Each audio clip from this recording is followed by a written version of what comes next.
నమస్తే, నేను మీ అశ్విని కుమార్. లోక్సభ ఎన్నికలు 2024కి సంబంధించి మొదటి ఫేజ్ ఇంకొక 5 రోజులు మాత్రమే ఉంది. ఏప్రిల్ 19 మొదటి ఫేజ్ ఎన్నికలు ప్రారంభమవుతాయి. అయితే దక్షిణ భారతదేశానికి సంబంధించి ఒక రాష్ట్రంలో ఒక నియోజకవర్గం పేరు బాగా వినబడుతోంది. అది తమిళనాడు రాష్ట్రంలో కోయంబత్తూరు లోక్సభ నియోజకవర్గం. దానికి ముఖ్య కారణం కూడా తమిళనాడుకు సంబంధించిన బీజేపీ అధ్యక్షుడు అన్నామలై బరిలో ఉండటమే. ఎప్పుడైతే అన్నామలై కోయంబత్తూరు స్థానం నుంచి పోటీ చేస్తున్నాడు అన్నారో, కోయంబత్తూరులో మాత్రం ఆ పేరు తమిళనాడు రాష్ట్రం అంతా కూడా రీసౌండ్ అవుతుంది ఎక్కువ. దీనికి చాలా కారణాలు ఉన్నాయి. ముఖ్యంగా డిఎంకే, ఏఐడిఎంకే వీళ్ళిద్దరూ కూడా బీజేపీతో పొత్తులో లేరు ప్రస్తుతానికి. గతంలో ఏఐడిఎంకే పొత్తులో ఉండేది బీజేపీతో. తర్వాత అన్నామలై ఎలాగైనా సరే ఒంటరిగానే వెళ్ళాలి, లోక్సభ ఎన్నికలైనా రాబోయే 2026 అసెంబ్లీ ఎన్నికలైనా బీజేపీ ఒంటరిగానే వెళ్ళాలని చెప్పి ఢిల్లీ నాయకత్వాన్ని ఒప్పించి అట్లాగే బరిలోకి దిగింది బీజేపీ పార్టీ. ద్రవిడియన్ పార్టీస్ ముఖ్యంగా ఏఐడిఎంకేతో పొత్తులో లేకుండా, మిగతా వాటిలో ఎన్డీఏలో చేరారు కొన్ని పార్టీలు, పీఎంకే ఇవన్నీ, కానీ ముఖ్యంగా ఏఐడిఎంకే లేకుండా బరిలో దిగుతోంది బీజేపీ తమిళనాడులో. అందులో కోయంబత్తూరులో ఎలా ఉన్నాయి పరిస్థితులు ఏంటి అని ఆలోచించే ముందు, విశ్లేషించుకునే ముందు, డిఎంకే పార్టీ బీజేపీకి భయపడుతోంది లేకపోతే వణుకుతుంది. నేను చాలా ఐటెంలు పెట్టాను ముందు. అన్నామలైకి ఎట్లా ఉన్నాయి విజయ అవకాశాలు కోయంబత్తూరులో, అన్నామలై ఖచ్చితంగా గెలుస్తాడని కూడా నాకు అందించిన ప్రిడిక్షన్స్ తమిళనాడు నుంచి, అట్లాగే నాకు నేషనల్ మీడియాలో కొన్ని ప్రిడిక్షన్స్ ఇవన్నీ కూడా నేను ముందు ఐటమ్స్లో పెట్టాను. దానికి ఇంకొక ఉదాహరణే శుక్రవారం నాడు కూడా జరిగింది తమిళనాడులో ఇండియన్ ఛాంబర్స్ వాళ్ళందరూ బరిలో ఉన్న అభ్యర్థుల్ని, డిఎంకే, ఏఐడిఎంకే వాళ్ళని, బీజేపీ వాళ్ళని ఒక చర్చ కార్యక్రమానికి పిలిస్తే అక్కడ వచ్చి తన అభిప్రాయాన్ని వెల్లడించింది ఒకే ఒక పార్టీ నుంచి ఒక్క అభ్యర్థే, అది అన్నామలయ్యే. అన్నామలై ఆ ఛాంబర్స్ అండ్ కామర్స్ వాళ్ళు పెట్టిన దానికి వచ్చి తన అభిప్రాయం చెప్పడమే కాకుండా కోయంబత్తూరుని ఎట్లా డెవలప్ చేస్తాడు ఆయన గెలిస్తే అనేది కూడా ఆయన అక్కడ అందరినీ ఉద్దేశించి మాట్లాడారు. కానీ కనీసం దానికి రావటానికి కూడా భయపడ్డారు డిఎంకే, ఏఐడిఎంకే అంటేనే. వాళ్ళ దగ్గర ఎలాంటి ఎజెండా లేదు, రేపొద్దున గెలిస్తే ఏం చేయాలనేది కూడా అక్కడ తమిళనాడు ముఖ్యంగా కోయంబత్తూరు ఓటర్స్కి అర్థమైనట్టుగా తెలుస్తుంది మనకి. అన్నామలై ఆయన రిలీజ్ చేసిన మేనిఫెస్టో కూడా చూస్తే మనం గెలిస్తే ఈసారి కోయంబత్తూరుకి ఏం చేస్తాం అనేది మేనిఫెస్టో ఖచ్చితంగా పెడతారు, పార్టీలన్నా పెడతారు, లేదా గెలిస్తే ఏంటి అనేది అభ్యర్థి అయినా పెడతాడు. డిఎంకే, ఏఐడిఎంకేకి ఒక మేనిఫెస్టో కూడా ఇప్పటివరకు రిలీజ్ చేయలేకపోయారు కోయంబత్తూరులో. కానీ అన్నామలై ఇచ్చిన మేనిఫెస్టో చూస్తే అదే తేడా కనబడుతుంది. ఇప్పటిదాకా ద్రవిడియన్ పార్టీస్ అంతా కూడా డెవలప్మెంట్ కాకుండా కరప్ట్కి ఎట్లా అలవాటు పడిపోయారు.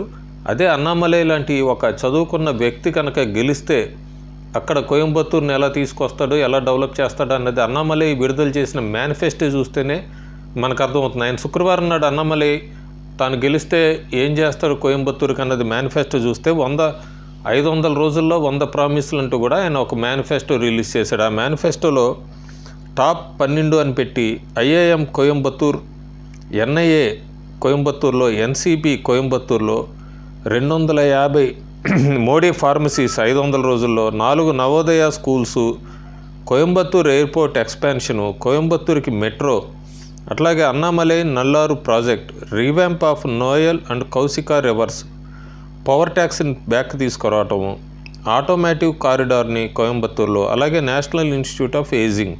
ఆయన తీసుకొచ్చిన ప్రామిస్లో ముఖ్యంగా ఈ 12 చెప్తున్నాయి. అన్నామలైకి ఎంత దూరదృష్టి ఉంది, గెలిస్తే కోయంబత్తూరు ఎట్లా డెవలప్ అవుతుందని.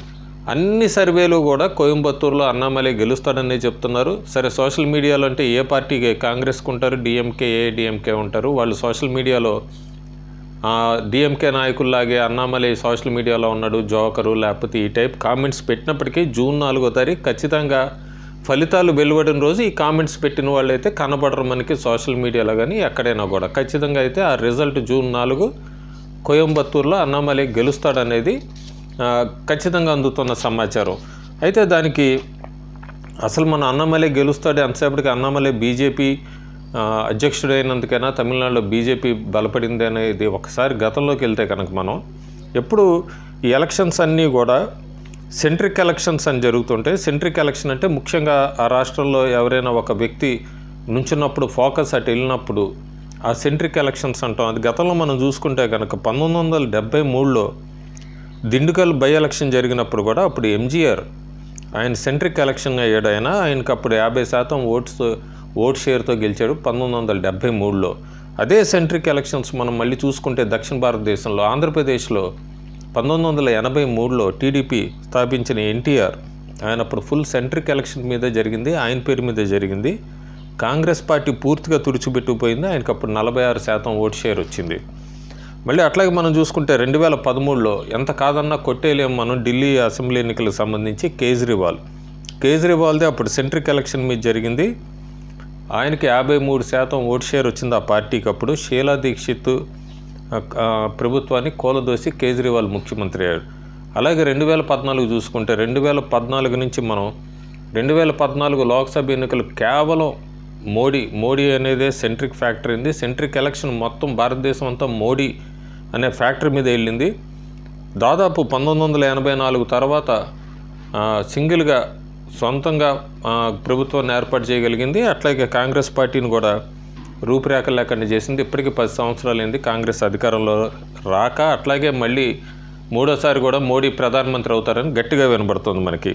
అలాగే 2017లో చూసుకుంటే తమిళనాడులో ఆర్కే నగర్లో కూడా అప్పుడు టీటీవీ దినకరన్ సెంట్రిక్ ఇదైంది, ఎలక్షన్ జరిగింది. ఆయనకు అప్పుడు 50% ఓట్ షేర్ వచ్చింది. అలాగే ఆయన జైంట్ కిల్లర్ కూడా అయ్యాడు. డిఎంకే ఏఐడిఎంకేని వీళ్ళు 2 పార్టీలు ఓడిచ్చేసి. సో ఇప్పుడు ఈ సెంట్రిక్ ఎలక్షన్ మొత్తం కూడా అన్నామలై అనే దాని మీద జరుగుతుంది తమిళనాడులో.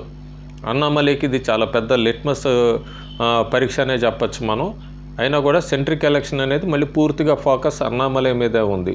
గత చరిత్ర చూసుకుంటే 73 నుంచి ఇందాక చెప్పినట్టుగా సెంట్రిక్ ఎలక్షన్స్ జరిగినప్పుడల్లా ఆ మెయిన్ ఫోకస్ ఆ వ్యక్తి గెలుస్తూనే ఉన్నాడు. అలాగే ఆ పార్టీలు కూడా వస్తూనే ఉన్నాయి. అట్లాగే అక్కడ పరిస్థితులు ఎట్లా ఉన్నాయి, ఫ్యాక్టర్స్ అన్నామలైకి ఏమైనా అనుకూలంగా ఉన్నాయా చూస్తే మనం బీజేపీ ఏఐడిఎంకే పొత్తులో వెళ్ళినప్పుడు 2014లో పొత్తులో లేవు. 2014లో పొత్తులో లేనప్పుడు 2 పార్టీలు కూడా ఏఐడిఎంకేకి 37% ఓట్ షేర్ వచ్చింది. అప్పుడు బీజేపీకి 33.62% ఓట్ షేర్ వచ్చింది. అట్లాగే 2019లో చూసినప్పుడు కూడా వాళ్ళిద్దరూ ఎలా అయినప్పుడు పొత్తులోకి వెళ్ళినప్పుడు రాధాకృష్ణన్ నుంచున్నాడు. ఆయన 31.47% ఓట్ షేరే వచ్చింది. అంటే ఇక్కడ మనం గమనించాల్సింది బీజేపీ ఏఐడిఎంకే 2 పొత్తులో లేనప్పుడే బీజేపీకి ఎక్కువ ఓట్ షేర్ వచ్చింది. దాని పర్ఫార్మెన్స్ కూడా బాగుందని. పొత్తులోకి వెళ్ళినప్పుడు మాత్రం ఓట్ షేర్ తగ్గింది 31.47% ఓట్ షేర్తో. సో ఈసారి కూడా బీజేపీ ఒంటరిగా వెళ్తుంది, పొత్తు లేకుండా. ఓట్ షేర్ పెరుగుతుంది ఖచ్చితంగా అని చెప్పి లెక్కలు వేసుకోవచ్చు మనం. అట్లాగే కోయంబత్తూరు కూడా స్టార్ పవర్ అన్నామలై అవుతున్నాడు, సెంట్రిక్ ఎలక్షన్స్ అవుతుంది. పార్టీ కూడా కోయంబత్తూరులో బీజేపీ పార్టీ కూడా స్ట్రాంగ్గా బేస్ వేసుకుందని చెప్పుకోవచ్చు. దీనికి సిపి రాధాకృష్ణన్ ఎప్పుడు పోటీ చేసినా కూడా ఆయన కన్సిస్టెంట్గా అదే పర్ఫార్మెన్స్ చేసుకుంటూనే వస్తున్నాడు. ఇంకా ఇష్యూస్ ఏమైనా ఉన్నాయి అనుకుంటే ఇష్యూస్ తీసుకుంటే అక్కడ కోయంబత్తూరులో ముఖ్యంగా కోయంబత్తూరు అనే కాకుండా తమిళనాడు మొత్తం కూడా ప్రస్తుతానికి డిఎంకే అధికార పార్టీ కరప్షన్లో కూరుకుపోయిందని చెప్పచ్చు. అట్లాగే ఈ మధ్య దొరికిన డ్రగ్కి సంబంధించిన డ్రగ్ ర్యాకెట్స్ అన్నీ కూడా, అట్లాగే సెంథిల్ బాలాజీ అరెస్ట్ అవ్వటము, అట్లాగే జాబ్ స్కామ్లు ఇరుక్కొని సెంథిల్ బాలాజీ అరెస్ట్ అవ్వటము, పొన్ముడి అనే అతను కన్విక్షన్ అవ్వటం ఈడీ దానిలో, ఇవన్నీ కూడా ఇల్లీగల్ శాండ్ మైనింగు ఇవన్నీ చుట్టుముట్టేసినాయి డిఎంకేని. ఏడిఎంకే కూడా ఈక్వల్గానే వాళ్ళతో డిఎంకేతో సమానంగానే అవినీతిలో కూరుకుపోయారన్నది తమిళనాడు ఓటర్సు, అట్లాగే ముఖ్యంగా కోయంబత్తూరు ఓటర్స్ లెక్కలు వేసుకుంటున్నారు. ఇంకా చూస్తే మైనారిటీ ఓట్స్ ఇవి చాలా కీ రోల్ ప్లే చేయబోతోంది. మైనారిటీ ఓట్స్ మాత్రం ఈసారి ఏఐడిఎంకేకి డిఎంకేకి చీలుతున్నాయి. ఒకప్పుడు డిఎంకేకి బాగా పడేవి, ఏఐడిఎంకేకి ఈపీఎస్ చేసిన పథకాలు తీసుకొచ్చి మైనారిటీకి ఇవన్నీ కూడా కొద్దిగా మైనారిటీ ఓట్లు 2 పార్టీలు చీల్చుకుంటున్నాయి. సెంటర్లో బీజేపీకి అడ్వాంటేజ్ అవుతుంది అక్కడ ముక్కోణ పోటీల్లో. ఇవన్నీ కాకుండా ఎప్పుడూ చెప్పుకునే మన ప్రధానమంత్రి నరేంద్ర మోడీ లోక్సభ ఎన్నికలు వచ్చినప్పుడల్లా కూడా ఢిల్లీలో ఎవరుంటారు వాళ్ళకే అన్నట్టుగానే, అట్లాగే ప్రధానమంత్రి నరేంద్ర మోడీ ప్రచారంకి వచ్చినప్పుడు కూడా ఆ ఓట్ షేర్ ఇంకొద్దిగా 2 నుంచి 3% కనీసం మినిమం బేస్ లెవెల్లో పెరుగుతుంటుంది మోడీ ప్రచారం అయిపోయాక. ఇది మనం గత 10 ఏళ్లుగా 2 లోక్సభ ఎన్నికల్లో కూడా చూసాము. అంతకుముందు అంతా 35-36% ఇస్తున్న ఓట్ షేర్ ప్రధానమంత్రి నరేంద్ర మోడీ బహిరంగ సభలు అయ్యాక, రోడ్ షోలు అయ్యాక అది 40-41కి వెళ్ళటం, అనూహ్యంగా బీజేపీ అభ్యర్థి ముందుకు వచ్చి గెలవటం కూడా చాలా నియోజకవర్గాల్లో దేశవ్యాప్తంగా చూసాం. అందుకే ఢిల్లీ నాయకులు బీజేపీ నాయకులంతా కూడా సెంట్రల్ లీడర్స్ బాగా తమిళనాడులో ప్రచారం తిరుగుతున్నారు. అమిత్ షా మదురైలో కూడా అమిత్ షాకి రోడ్ షోకి కూడా అనూహ్య స్పందన వచ్చింది. అట్లాగే ప్రధానమంత్రి నరేంద్ర మోడీ కూడా ఇప్పటికే 6 సార్లు తమిళనాడులో పర్యటించారు. మరికొన్ని పర్యటనలు కూడా ఉండిపోతున్నాయి తమిళనాడులో. సో ఈ ఫ్యాక్టర్స్ అన్నీ కౌంట్ చేసుకుంటే అన్నామలై వేవ్తో పాటు డిఎంకే ఏఐడిఎంకే వాళ్ళ అవినీతి ఇవన్నీ కూడా కౌంట్ చేసుకొని అన్నామలై వ్యక్తిగతంగా క్లీన్ ఇమేజ్ ఉన్న వ్యక్తి, ప్రధానమంత్రి నరేంద్ర మోడీ ఫ్యాక్టరు, లోక్సభ ఎన్నిక ఫ్యాక్టరు, ఇవన్నీ చూసుకుంటే ప్రస్తుతానికి అక్కడ గ్రౌండ్ లెవెల్లో ఎట్లా వేవ్ ఉందనేది డాక్టర్ ప్రవీణ్ అని ఆయన పంపించిన దాని ప్రకారం బీజేపీకి 40-40% ఓట్ షేర్ కంఫర్ట్ జోన్లో ఉన్నారు అన్నామలై. రెండవ స్థానంలోకి ఏడీఎంకే రాబోతుంది. ఏడీఎంకే 30-30% ఓట్ షేర్ ఉంది. డిఎంకే 15-20% ఓట్ షేర్ ఉంది. ఎన్టీకేకి 5-8% ఓట్ షేర్ ఉందని చెప్తున్నారు డాక్టర్ ప్రవీణ్.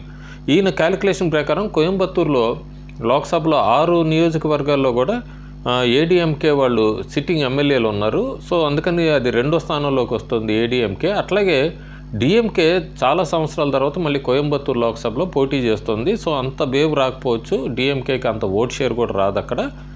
15-20% ఓట్ షేర్ అని చెప్తున్నారు.